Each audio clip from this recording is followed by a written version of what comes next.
name is Erica. How about a little stroll around my block? Yay! Hi, everyone! I don't know about your block, but mine is filled with smiling faces who always stop and say, hello! Hello, neighbor. Oh, hello, Erica. How are you? I'm great. Hello. Oh, hi. Hi, neighbor. How are you? Hello, Erica. I'm great. Hello. Hi. With so many people around, it's important to know how to show compassion. Compassion is caring enough to do something about someone else's need. Because sometimes behind the smiling faces of the people you meet, there are people who have needs, people who have problems, people who feel invisible. It's true. There are people who sometimes feel like nobody sees them. I mean, think about it. Have you ever asked the person who delivers the mail how their day is going? Have you ever said thank you to the person who collects the garbage? Those are kinds of things I forget. Sometimes I overlook people like they're invisible. In today's story, we'll hear about a woman from Samaria who'd been overlooked a lot until Jesus really saw her. Sorry, you two.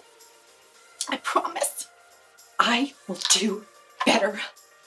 I see you. I'm talking to toys. Wish I wasn't visible right now. Oh, yeah? Okay. Sure. All right, that passed me. Mm-hmm. Uh-oh.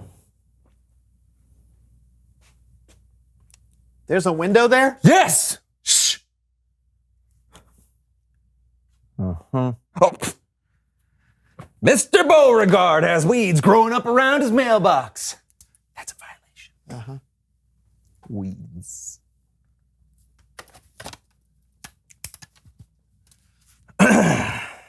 What are you doing? Neighborhood watch! Shush! Oh, look at that. Miss Franklin's walking her dog without a leash. Doesn't she know how dangerous that is? Danger. Danger. Oh, what? Longbeard Carl has mismatching flower pots? Unbelievable. Mm. All right. Who else? Oh. Is that squirrel trying to get into my yard? Oh boy, not on my watch! Now, squirrel. Hey, you look at me. You look at me right now. Hey, what are you doing? Get back. Oh, no. Oh, no. Oh, no. No, get back. Oh, don't look at That's a strong squirrel.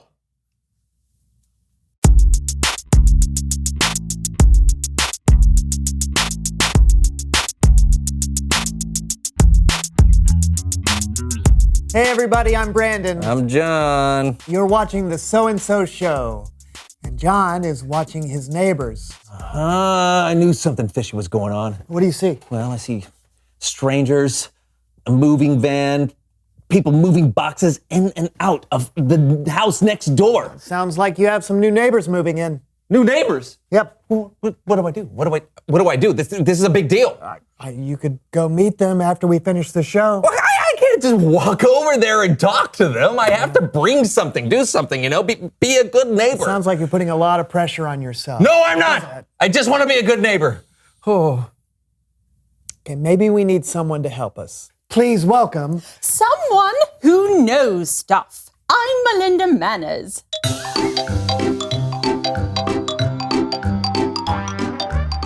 I am an expert in all things proper and mannerly. Thank you, Melinda. Yeah. Oh, no, this is perfect because I need help trying to figure out how to welcome my new neighbors into the neighborhood. New neighbors? Yes. Oh, now, this is a big one. Yeah. I'll need to consult my great-great-grandmother's handwritten handbook, The Manners Book of Manners. See? Now it's in here.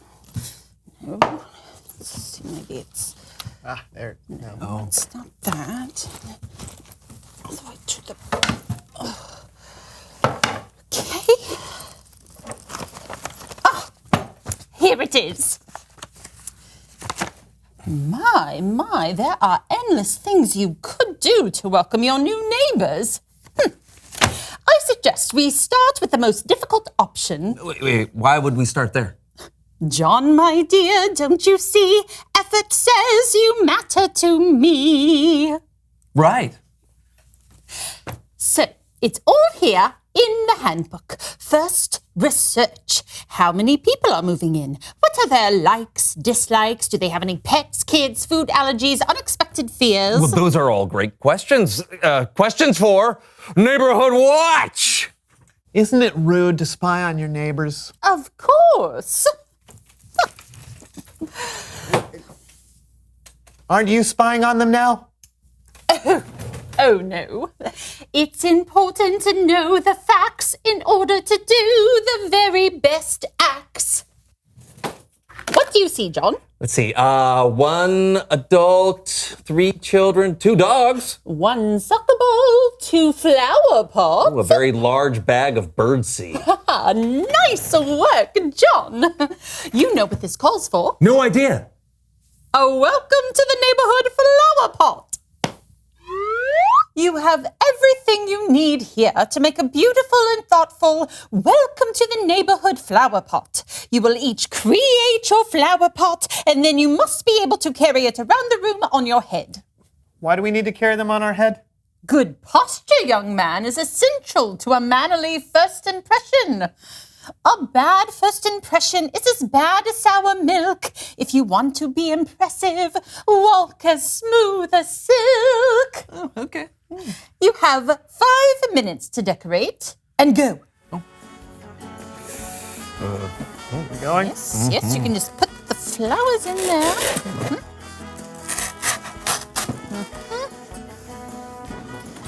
Okay. Don't forget to add the candy. All right. Oh, I thought this was Savoring for the me. Candy? No. Butter goes on the flower. Yes, so birds are really attracted to the peanut butter and the seed holds it on. Nice, very nice. Yes. Here it is. Oh, you are very good at this. You have done this before, sir, I'm sure. Yes. Beautiful work, yes.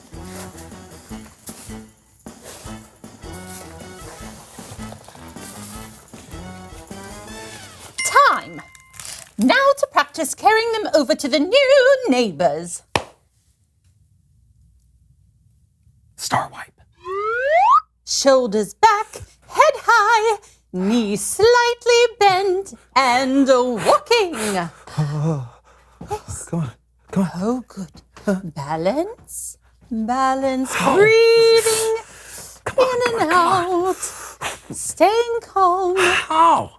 You know, I think John can be a good neighbor if he's not balancing something on his head. No. I have to walk like silk.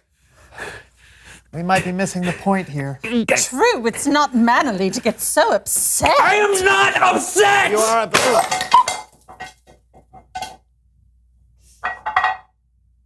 It's Bible story time with Kellen.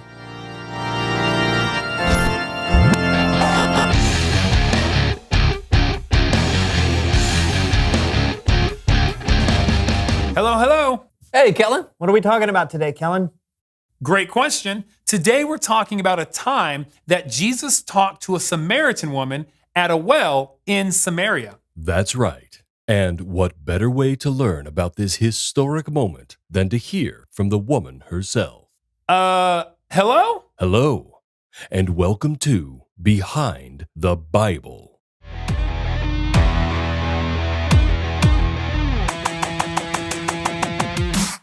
Jesus and his disciples were traveling through Samaria.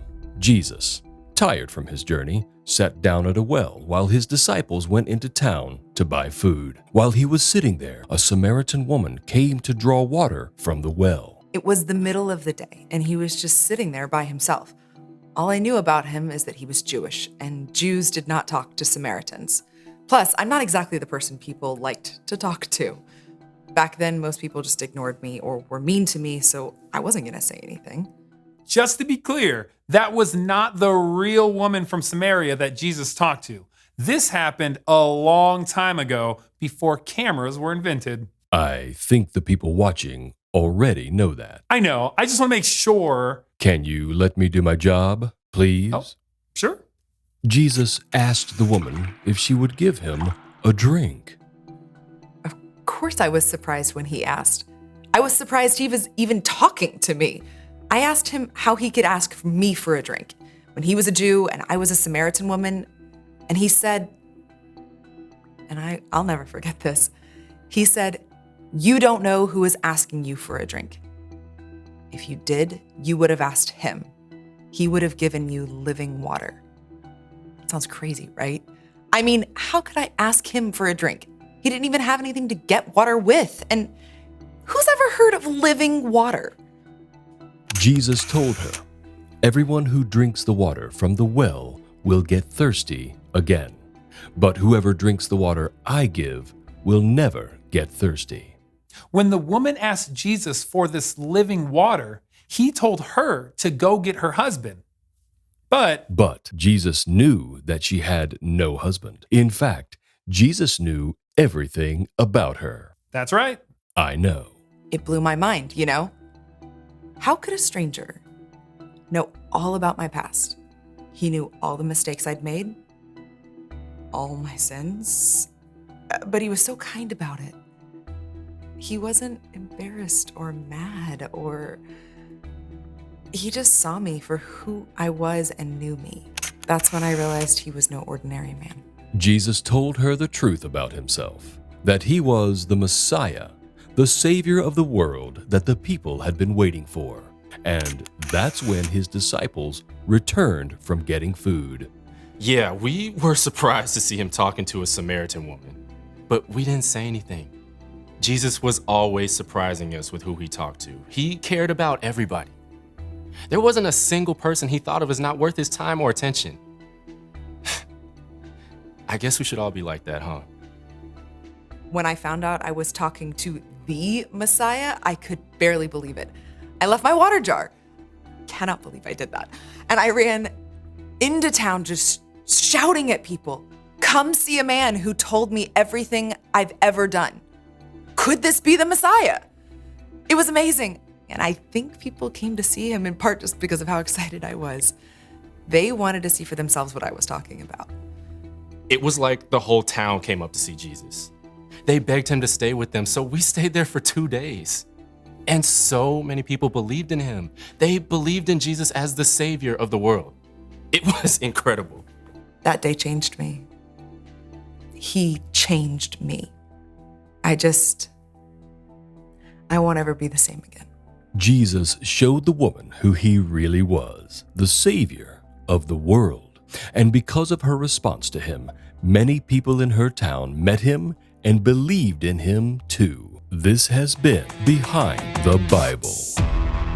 That was really awesome. That was a great narration. Yes, I know. Okay. Hey, what did you guys think? That was great. Yeah, Jesus changed that woman's life. And saved her city. Yep. Jesus showed this overlooked woman that she mattered. And she responded by sharing the good news with everyone she knew. It's important to remember that no matter who you are, where you're from, or what you've done, we still matter to Jesus. Thanks, Kellen. You betcha. Wow. So Jesus is amazing at showing people that he cares for them. Yeah, everyone matters to him. Oh, reveal the question. Who matters to you? Yeah, your parents, friends, a new neighbor, perhaps? Yeah, we all have people in our lives who matter to us, and there are lots of different ways we can show them that they matter. Yeah, and it's really important to show them because people who matter to you might not know it. Oh, that's right. Yeah, you can show people they matter by telling them or by doing something kind for them. Yeah, even just making time to talk to someone like Jesus did can make their day. Mm-hmm. Think about that, and we'll see you next time. I'm Brandon. And I'm John, and this was the So-and-So Show! This is a fish from 1948. It smells like cat litter, which is not great.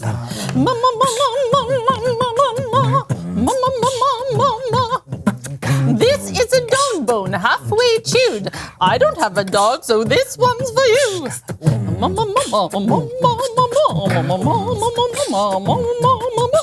Everybody likes freshly baked goods. Nothing says manners like an oven full of foods. The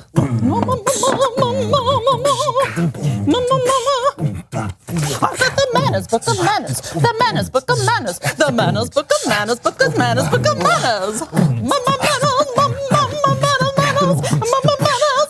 Now bring it home, boys.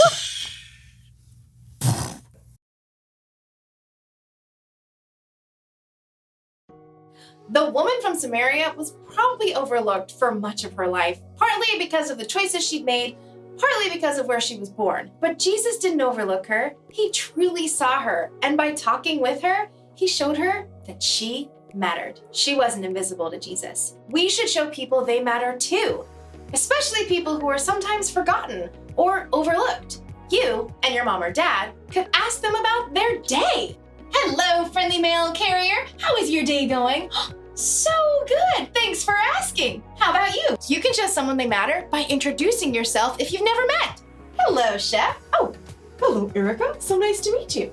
You as well. Or you can help someone out without being asked. Sometimes all you need to do to show someone they matter is to say thank you. Oh, Mr. Garbage Man. Yes? I just wanted to say, thanks so much for keeping our neighborhood so clean. Oh, no problem. So be on the lookout for people who might feel invisible. Right. It could be the new kid at school or someone who's shy. Right. Or someone who might seem a little different. If you've ever felt overlooked, then you know how important it is when someone reaches out to show you that you matter. That's the one thing to remember today. Show others that they matter because no one likes to feel invisible. Right? Right! You're so great, little Erica. Thanks, big Erica. Okay, see you next time. Oh, wait, sorry. It's okay. Okay, let's go. Bye!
You're the reason we're coming here.